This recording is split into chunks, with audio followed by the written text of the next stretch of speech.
Ladies and gentlemen, this is Joe's Classic Video Games back with another cool pinball repair video for you this evening. We've got a really special one today, as you could tell by the title. We had a customer bring us a while back this Bally Matahari pinball machine to repair, and we did some work on it, and he took it back and put it in a rental. He's got a house at the beach that he rents, and this is one of the games in the rental, Airbnb or whatever you want to call it. And it's having some more issues, so he brought it back to us. At the time, we didn't realize, Joey worked on it a little bit and wasn't familiar with it, but we didn't realize that this is one of the prototype Mataharis. And so the gentleman brought it back, so I figured we'd do some more extensive videos on it. Matahari was a very famous and successful game for Bally. They made 20 prototypes with a plastic playfield, and this is one of them. So there's rare games, and then there's really rare games. If they only made 20 of them, that's pretty rare. So we'll check it out. I don't know that it has a ton of value over the price of what a regular Matahari would be, but it's certainly collectible. It also has the early back glass, which of course the prototype would have had, that has some of the, I think it's just one item, but it had a inscription on this lady's dagger, Matahari's dagger, that they didn't like what the inscription said. If you know about the history of the Matahari, she was a spy who was killed for being a spy at one point, at the last point. But I'm not a historian, so I won't go into the whole story. But they made this cool, super cool back glass, and then they had to change it because, you know, political correctness did not start in 2008. It started long before that. It's interesting, though, that this back glass is in very nice shape. Since it's one of the first ones, you'd think it'd be all screwed up, but it's not. It's in nice shape. The first pinball machine that I owned was a Matahari, so I really like this game. There is also an EM version of Matahari that's very, you hardly ever see it. I think there's 170 or 200 of them, something like that. But this prototype, there's only 20 of, so there's even less of. So it's got a really nice back glass, and then the whole deal with the prototype was it had a plastic playfield. So unfortunately, the playfield's pretty worn, but it's made of plastic. So we'll check that all out. Let me get some bolts. We'll bolt the legs on it, stand this sucker up so we can get a better look at everything, and then we're going to work through it, see what's different from a regular production Bally, if we can tell, and then, of course, fix whatever it needs. Now, keep in mind, this was not the first solid-state game from Bally, so the main difference between this prototype and the later versions is the plastic playfield. It's just something they tried for a little while, and there's only 20 of them, apparently. So, yeah, let me set it up on its legs, and then we'll go from there. All right, so we got it back together. It has a little tag here. Property number 13715. Who knows what that's from? There's a tag here. I think that says MH, Inspector 114. And then down here, I don't know what any of that means.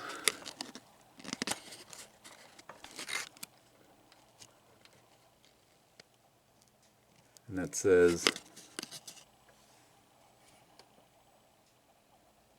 8015 PS. I don't know.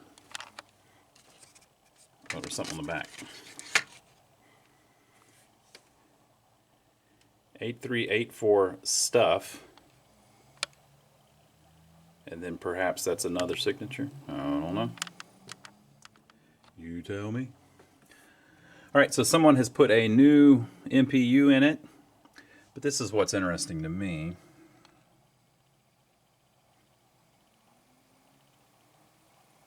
It says staple here, number 600198, and it says tester 201.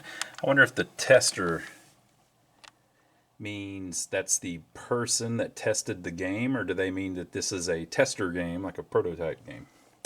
I don't know.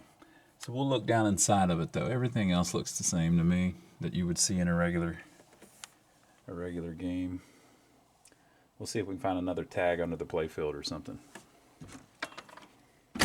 The serial numbers and stuff do not match on the boards, so the boards have been, at least some of them have been swapped over time.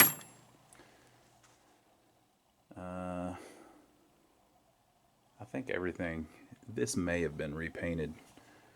Obviously the yellow's been repainted, the art's missing off of it. I think the gentleman told me that he painted it. Alright, let me take this glass off so we can see the playfield better. Okay, so here is the famous plastic playfield. You can see by the shooter lane that it's clearly not wood.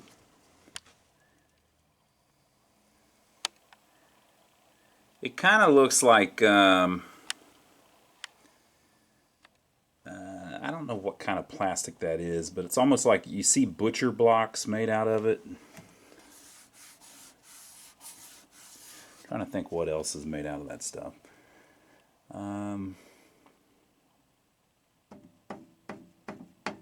It's like nylon, you know, it's just real thick, kind of rough cut plastic that you see. This isn't rough cut though.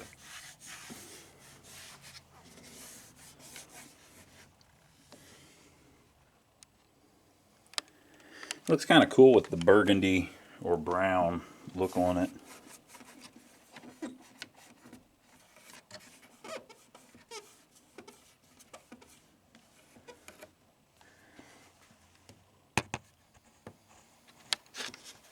See the webbing there? I've actually seen that. Now, when you see stuff like this, you may think, oh, look, it was a bad choice because look how it's deteriorated. If you look at a wooden playfield, they're much worse from this era. They have sometimes they call it alligatoring, or you get little square cracks all over the top ply of the plywood on the playfield. I can probably actually show you one. Do I have a Matahari playfield? Boy, that'd make one heck of a video, wouldn't it? I do have another Matahari playfield. So let me show you, I'll show you that exact same spot on this playfield. That's a wooden playfield.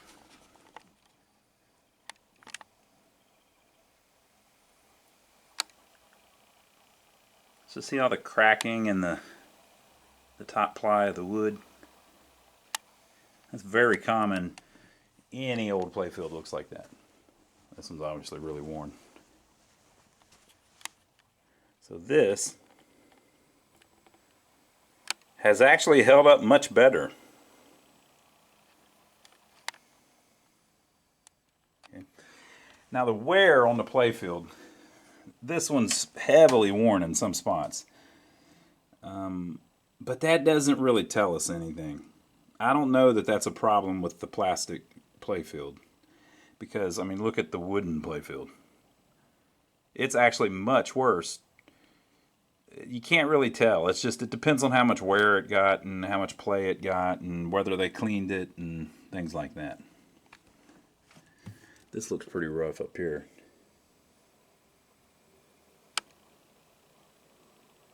I think what's going on there is someone has touched that up.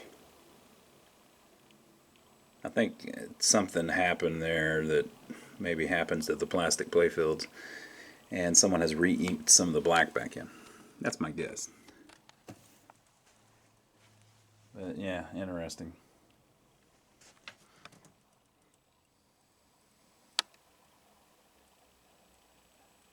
It probably looked like that even new. I don't know. That may be brush strokes from some kind of clear or something that they put on it. I don't know. I don't know if that's factory or if somebody added that, or I don't know what it is. Yeah, you can see it over here too. Yep, see it?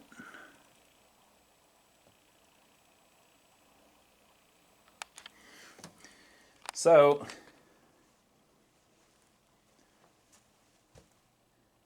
think the art's the same. I'm pretty bad about that, though. Let me see if I see anything obvious. She's got her map. Top secret.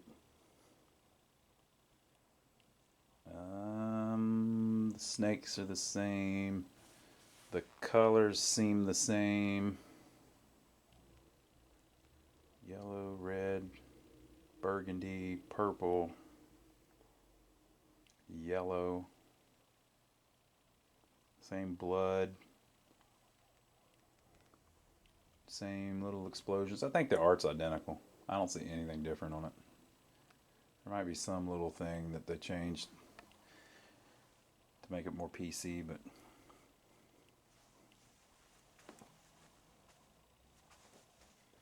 collect bonus. Yeah, so I think the only difference is it's just plastic. And so because it's plastic, it's got a brown substrate to it instead of a light brown. Pretty heavy wear right there. And then, of course, all the way up the ladder, there's pretty heavy wear. And then I showed you that over there. There's a similar thing over there.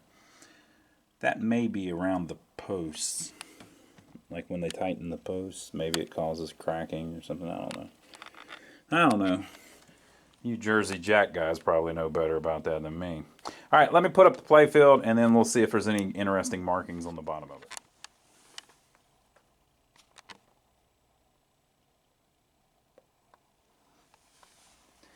And again, this wasn't the first solid state game, so they had, like, that would have been stock off of the couple games before this.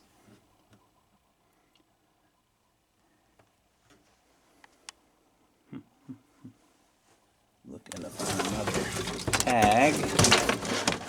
Oh, we got a couple of them. So this is the playfield tag. Matahari panel 160. 8134 ST.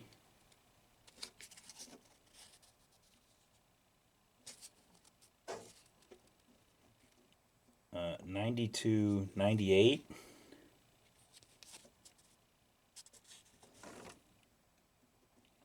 $150, $96.43, $9318. So I think this is like anybody that worked on it, they had them write their number on it, I think. This is interesting. This might prove it, folks. 8-ball. So the wiring from all of this up to the power supply says 8-ball. All right. So here is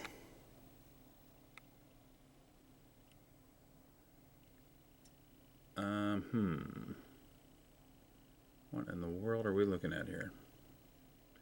Yeah, here is this is a list on the Internet Pinball Database, ipdb.org. So it's lots of information about any pinball machine pretty much, or most of them. So in 1977, in May 1977-05, Matahari EM, the EM version was made. That was 170 of those were made. Let me open this up separately. Okay, so it was designed in September 27th. That's my birthday. Huh.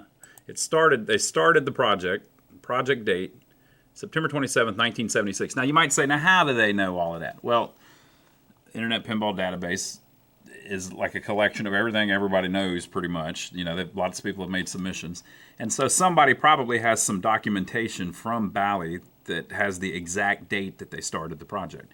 So in September, the way this would have worked, September 27th, 1976, they started, let's make a Matahari themed game. In May of 77, they started manufacturing the EM version of the game. Okay. So the game was designed and being manufactured from September 76 to May of 77. All right, so if you go back to this, around this time was when they were screwing around making solid state games. Now, they had made in late 76, they had made Fireball, but it was a non-commercial game. This was the home version of Fireball. It was a solid state game. In December of 76, they made Freedom, which was a solid state game. Is there one that, yeah, that's the earliest one, I guess. They made Freedom, which was a solid state game. In 77, at some time, they made Captain Fantastic and the Brown Dirt Cowboy, which was another non-commercial game, and is a solid state. And this is, you know, just a remake of their EM version. So you can see what's going on here. They're remaking their earlier games, but they're making them as solid states. Like here's Freedom. The EM version came out in July of 76, and then the solid state version came out 5 months later, right? So I guess that was their first one. I didn't realize that was the first Bally solid state, but I suppose that makes sense. Okay, so 5 months in between. So then they make, you know, they're making the EM still, right? They make Captain Fantastic, which is a non-commercial one. So they turn their EM into the solid state version again and make it smaller. You have Evel Knievel was made in January of 77. It was an EM. They only made it like 155 of them. So January of 77. And then the solid state version of Evel Knievel came out 5 months later, June of 77. They made the solid state version, and they made 14,000 of them. So in other words, they were really hitting on something. They were making a lot of machines, and that was their first big production solid state one. Freedom, it says they only made 1,500 of. Oh, no, I missed Knight Rider. Okay, so Knight Rider, let's see on it. So Knight Rider was made in November of 76. The EM version did pretty good, actually, 4,000 of them.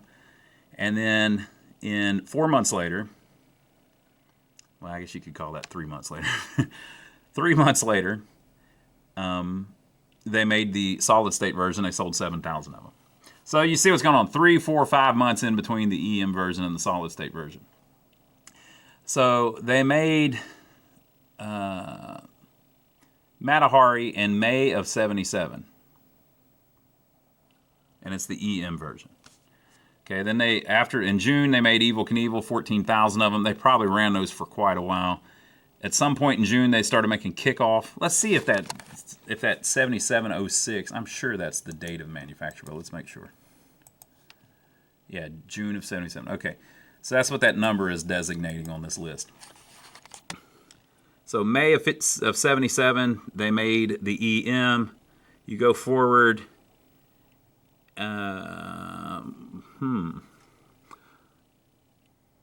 So they went from September to May, and it took them... Oh, I see what's going on. Okay. May of 77, they made the EM.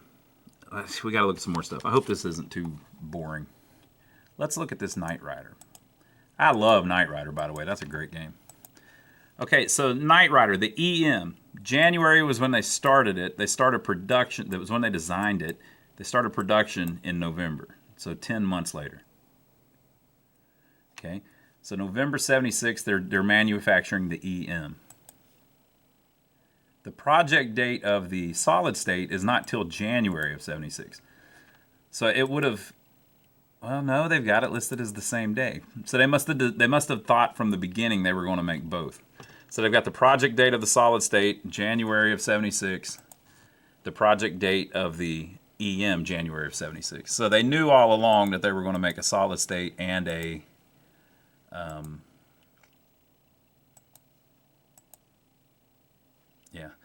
solid state and a EM version. So let's look at Evel Knievel. Let's see what the deal was with Evel Knievel. So Evel Knievel, the project date is July of 76 for the EM version. Yeah, and July of 76 for the solid state version. So they were in production at the same time. One came out in January of 77. The other one came out in June of 77. So the EM was first, then the solid state. All of this has a point, by the way. I'm going to show you here in a minute. Okay, so back to our Matahari. According to the Internet Pinball Database, the original EM was begun in September of 76, but didn't go into production until May of 77. Okay, but if you look at the solid state, they say was begun in September. No, that's the same damn one. I'm gonna get it together. That's almost the same day, a year apart. The solid state of in September, they decided, hey, that EM Matahari, let's go ahead and make a solid state version of it. So September of 76, they come up with the idea for the game, start designing it. They start putting them into production in May of 77. They only made 170 of them, which is almost like they're doing it as a prototype. And it says confirmed, so they know that's true, right? So it kind of sounds like what happened was they decided, hey, let's not make this an EM, even though we've already designed it. We're already making EMs. Let's do like we've done to these other ones. Let's go ahead and make it a solid state. So May of 77, they make it a solid state. I mean, they start making the EMs. And then, in September of 77, they decide, hey, let's go ahead and start making the solid state version of Matahari. Now, this is where it says project date. Maybe that just means they already knew they were going to do it, but they didn't actually start working on it until September. Well, regardless, they start working on the prototypes in September of 77, and they eventually were made in April of 78. So this one that we're looking at would have been one of the prototypes made in that interim. If you look at 8-Ball, 8-Ball was on the production line in September of 77. So they're making 8-Ball, and it says date of manufacture. That's when they started. If you don't know, 8-Ball is the most popular game of all time, with the exception of the Addams Family, which came many years later, 20 years later, 16 years later, whatever. But they're making 8-Ball. That would have took quite a while. So it would have been on the line September, October, November, probably, maybe even longer, right? And so 8-Ball's probably consuming the production lines at the time. And they decide that they're going to go make the Matahari. And so they walk out onto the production line and start grabbing parts, including, for this prototype, a harness that says 8-Ball on it. That makes complete sense. Don't you think that kind of makes sense? Okay, now an interesting thought is, why did they only make 170 of the Mataharis in May of 77, and then they waited all the way till September to decide to make the solid state version? Like, what was the thought process behind that? Well, here come the popo. Well, if you look, Blackjack got it worse. So Blackjack is a very fun game too. April of 77, they made 120 Blackjack EMs. And then they waited all the way till June of 1978, well over a year, to make the solid state version of Blackjack, and they made 4,000 of them. So it seems like they were, for a while there, they made they had already done the Knight Rider thing, and they had already done the Freedom thing. Yeah, so they had done it to Freedom, they had done it to Knight Rider, and then they did an EM version of Evel Knievel where they only made 155 of them. And then they decided to make 120 Blackjacks. And then they made an EM game called Bigfoot. They only made 2 of them. And then they decided to make 170 Mataharis. So they were just doing this thing where they were just making a few of them. It was almost like a test thing. They probably put them out on, saw how they sold. And then if they sold well, or they got good feedback from the operators, they said, let's make a solid state version. Or perhaps they were just trying to see if people would play them. If people played Matahari and seemed to like it, they said, okay, let's make that a solid state one. So it's kind of weird that they waited so long, but it's even more, they waited even longer for blackjack. So it was just a decision that they were making at the time. So here is the playfield. It's green, like it's like the top's brown, but the bottom is like a green, and it looks like it's dirty. The black, I think, is dirt, like on a regular playfield. It's soot. But the green is the original color, so I think that's the intended color. You can see that the prop rod has gouged up the plastic a little bit inside of the little prop holes over the years. So how many times has the playfield been lifted, do you think?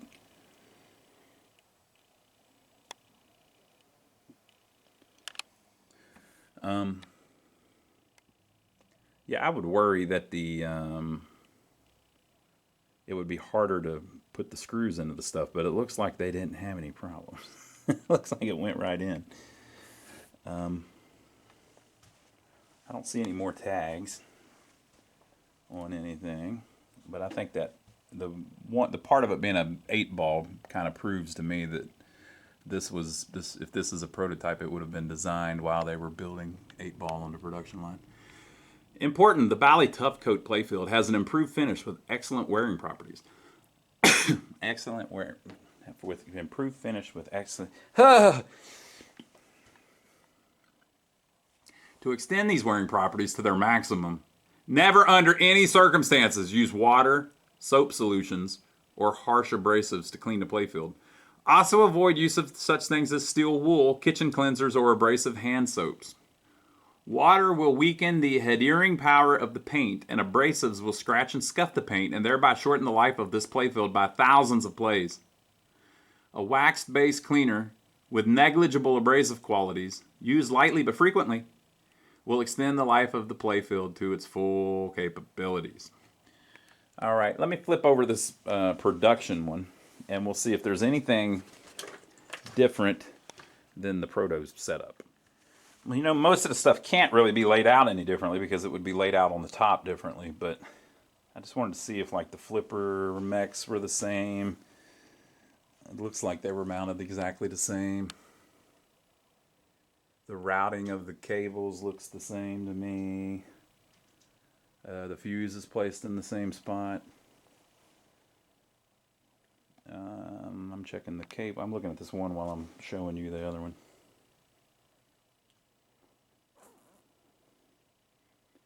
Yeah, I don't see any differences. I think it's a plastic playfield compared to a wood playfield. Okay, cool. Well, there we go. Finally, I have paperwork. Let's see what the paperwork says. Okay, so the only thing in it is a stack of the schematics. Ooh, look. Does that mean anything to us? Maybe they were in somebody's notebook, you know. They had them mounted in a folder. I mean, it could have been an operator did that. But they're still in the envelope that they shipped it out in. So why do they have those holes in the top? It was probably, just my thinking, they're on the production line or something, or they're in the design room, or maybe somebody that worked at Bally can let me know if that looks familiar.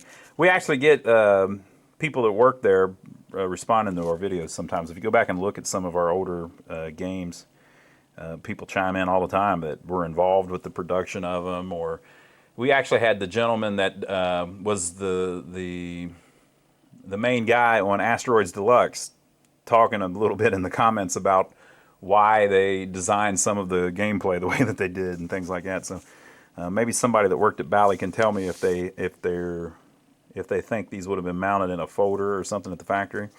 And then whenever they got the games ready, they needed a copy of them, so they took them out of the folder, put them in the bag, and sent it out. Hand wrote the thing on there. I think this usually was handwritten, though, because I think I've had several of them like that. And then at some point, they would have a stamp on them, too, though, so whatever. Okay, so this one says, wiring diagram, Matahari, and it says, the date of the draft here is October 26, 1977, and it looks like late September was when they started doing the solid state version. And it has Matahari handwritten on the back. So this says MPU control board schematic, February 77. But keep in mind, all of these control boards, the MPU is the same on all of the games. So that could have been the one for Freedom or something. Lamp driver schematic, Matahari. What is this?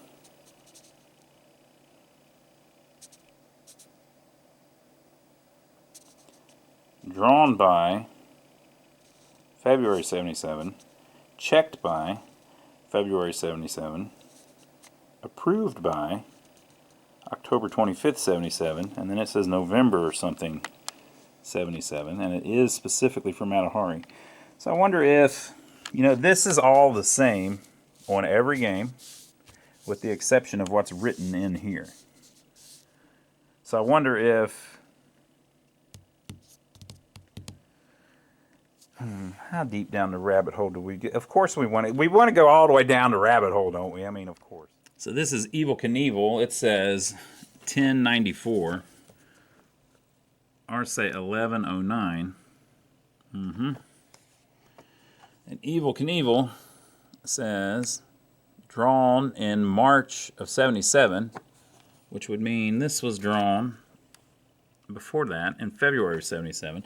I was just going to check and see if these dates were the same. The first couple dates were the same on all of them, and they just modified it a little bit. But no, this says that these Matahari schematics are from February of 77. Evel Knievel was made in like June of 77. Long before Matahari. I knew it. I knew it. You thought I was I knew it. Can't get one. Look, you got to get up pretty early in February of 1977 to get one over on me. So may I present to you the Knight Rider schematics. Now look at the fernery that's going on here. I didn't say it. I almost said it, but I didn't really say it. You can't bleep that. Look at the mess here. Look at this. Look what I did. So 77, Bally's Knight Rider was made in February of 77, which is exactly what these say. And look what it says. And then look over here. It says lamp driver, A5 Knight Rider, lamp driver schematic. Material doesn't have anything in it. See the name? See, it says name, A5 Knight Rider, lamp driver schematic. And then it says number 1074E. Okay, all right. All right, so you see this, all right. So look at what I got. Look at here. Look what's going on here. Is that a forgery? They took the Knight Rider schematic with the messed up R and I on driver there. Well, no, that's different.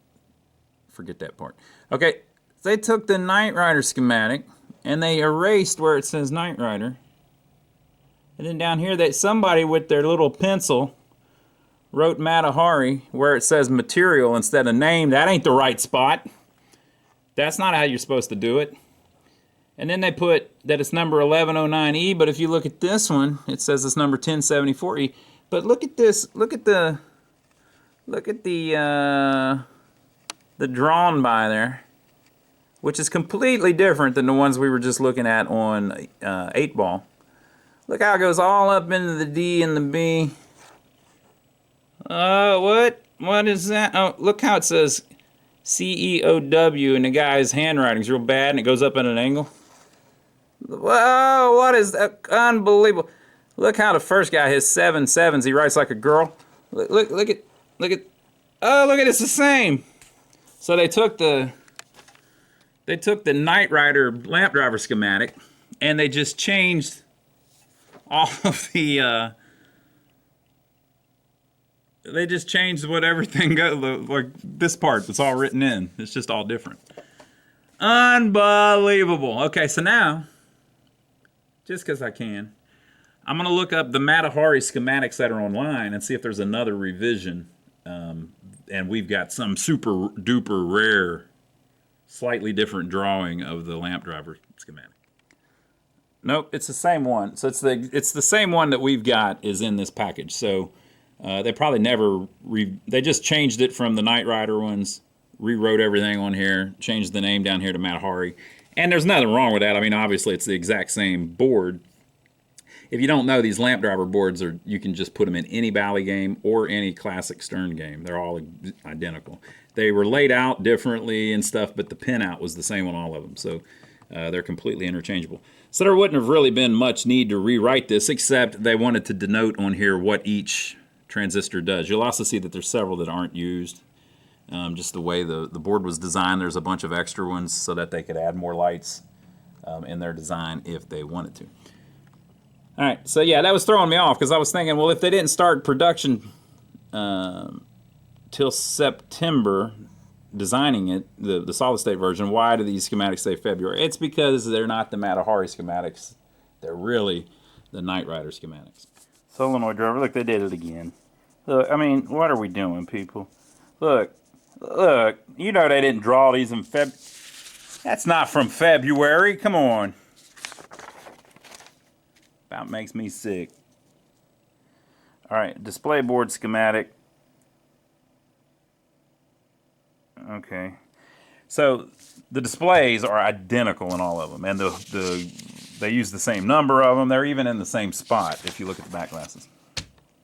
Now this would have been completely different because they're showing, you know, where all the wiring goes for each individual thing. So this would have had to have been a brand new drawing. Yeah, and it's telling us in October they made a brand new drawing, and a couple weeks later it was approved. So, you know, they've got to, on the solenoid driver board, they have to change all of that. The transformer would have been the same. The lamp driver, they would have had to change everything, which they did. And the insert, nah, I guess the insert would have been the same on all of them. And the transformer, I would think would be the same on all of them.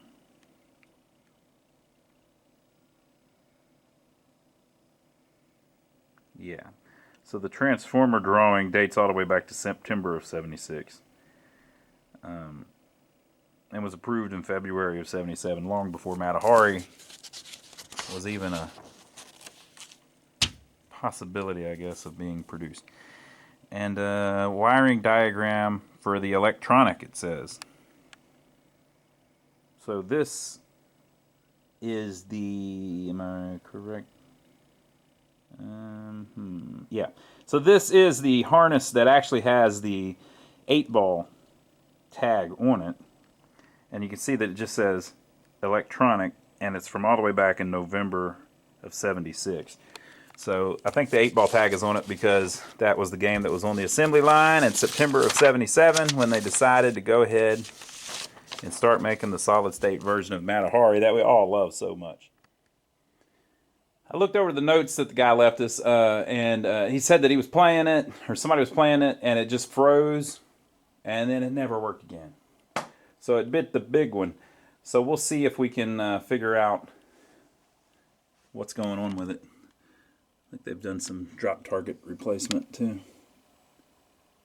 Looks kind of gnarly. I guess they just replaced one of them there. Okay, so we'll try to turn it on. Now, there is a LED. This is a replacement board, but somewhere over here there's an LED that kind of gives us a clue to what's wrong with it.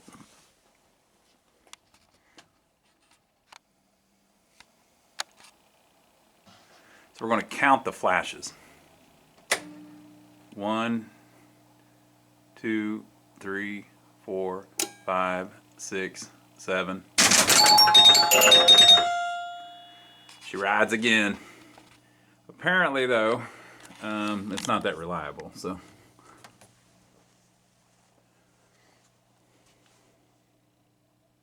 that strobing you're seeing on the displays, it isn't doing that here in person. The third digit is missing. The fourth digit is missing on the first player, though. Okay, so why did it boot up after the guy said that it's been having problems? Well, probably because we disconnected the plugs and plugged them back in. It could literally have been a bad connection on here, a bad connection on here, whatever. So we're going to work through it and try to make it. We're going to work through it and try to make it not do that. So I stepped on the cord. I wonder if the cord's screwed up. Hell yeah.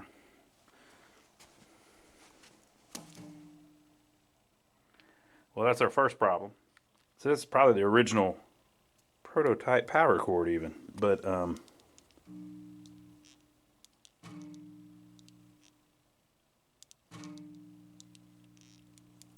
basically it's got some kind of short in it. Yeah, so the end of it here is screwed up somewhere. So these get pinched and the wire's cut, but if you're just the right way, it's fine. So it probably just needs a new end on it. As you can see, the beautiful back glass in nearly perfect shape. There was a little bit of tape actually on the back down there in the corner. I think maybe there's a little, I don't know why they did that. There's some tape residue here on the front. There's duct tape on the back of it right there. It's a real shame. But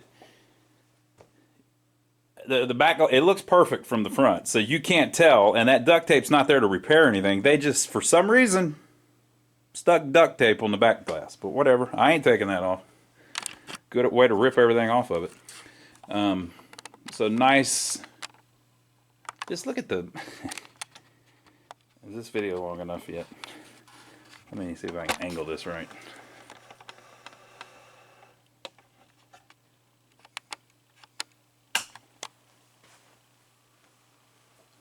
There is a snake on the back glass, and they have a little cutout.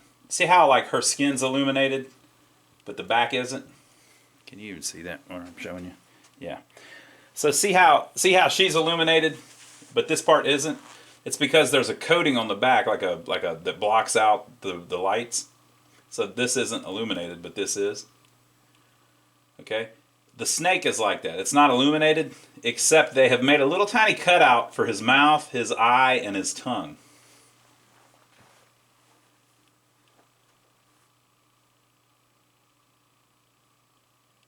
Pretty cool.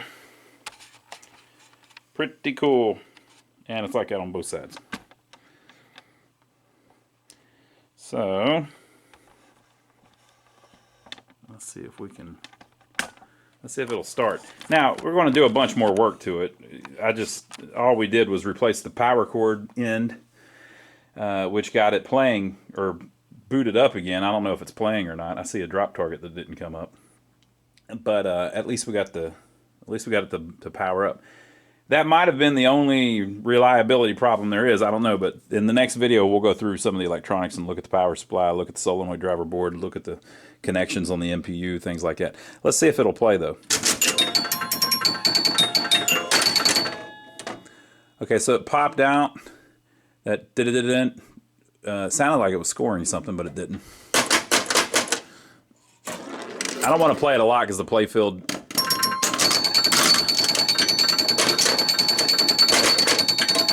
Yeah, okay. Okay, so the noise that you're hearing is from the drop targets getting stuck, and if they're stuck halfway down, it'll just score over and over and over again. And that little da-da-da-da that I heard at the beginning was because that first target fell again.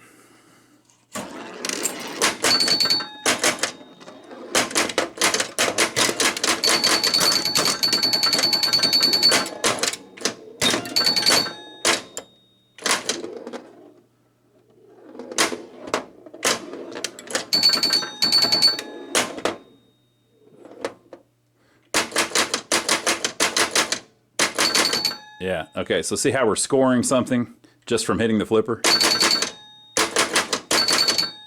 It appears to be something that's 100 points. So somewhere on the playfield there's a switch that's so close that just the vibration of the flipper shakes it enough that it makes the switch touch.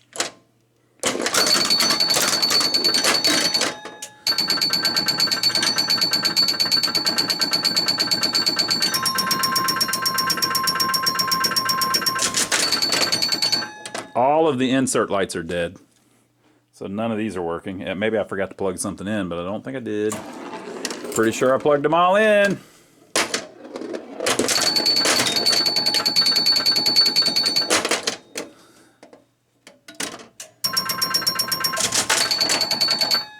All right, set on 5 ball.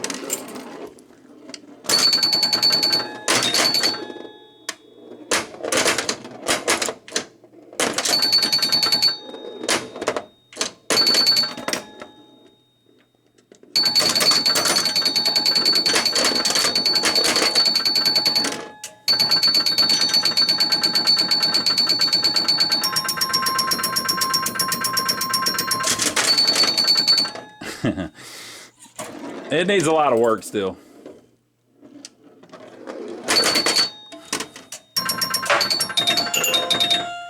Yeah, the first pinball machine that we ever got was this game, and that would have been in the first solid state that we ever got. I don't remember if I got an EM before that. Maybe. Was this one, and we kept it for probably a year. I want to say we, I mean me and Joe. We were brothers. I kept it for probably a year before I got it fixed, and I didn't know anything about them. And I thought that the transformer was bad, which it wasn't. You know, they hardly ever are. I just didn't understand any of it. I slowly learned, but I probably bought that in. I'm going to date myself now. You'll love this. I probably bought that in 2005 or 2004, which it really isn't that long ago. So like 21 years.